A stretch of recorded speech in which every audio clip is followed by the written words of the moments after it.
ഒരു വൈദ്യൻ ഞാൻ ചെന്നു. മലട്ട് വന്ന് കുഴപ്പമില്ല, മാറ്റാം. എൻ്റെ വൈഫുണ്ട്.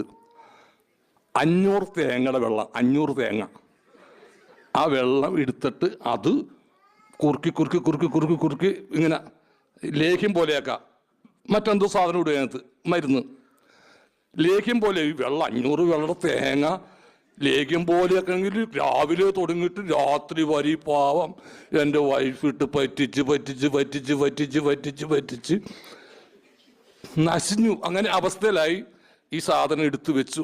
എന്നാലും സംതൃപ്തി, ഭർത്താവിൻ്റെ അസുഖം മാറാനുള്ള ലേഖ്യമാണല്ലോ വന്നേക്കണത്. അങ്ങനെ ഇത് ഞാൻ കഴിക്കലും ഛർദി കൂടി. എനിക്കിത് പറ്റുന്നില്ല, എൻ്റെ ശരീരം ഇത് സഹിക്കുന്നില്ലത്. ഛർദി തുടങ്ങി. അപ്പോൾ വൈദ്യരോട് വിളിച്ചു പറഞ്ഞ്, വൈഫ് വിളിച്ച് പറഞ്ഞ്, ഇങ്ങനെ പുള്ളി കഴിച്ചിട്ടത് ഛർദിക്കുന്നു. ഓഹോ, അപ്പോൾ ബോഡി റിജക്റ്റ് ചെയ്യാൻ പറ്റുന്നില്ല അല്ലേ?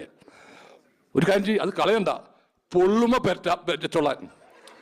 ശരീരം പൊള്ളുമ്പോൾ ലിവർ സിറോസിൻ്റെ മരുന്ന് പെറ്റാന്ന്, അത് കളയണ്ടെന്ന് ഇപ്പോഴും ഇരിപ്പുണ്ട് വീട്ടിൽ. വൈഫ് കലമൊക്കെ വീച്ച് അടുപ്പിൽ നിന്ന് കലമൊക്കെ എടുത്ത് പൊള്ളുമ്പോൾ ലിവർ സിറോസിൻ്റെ മരുന്ന് എടുത്തിട്ട്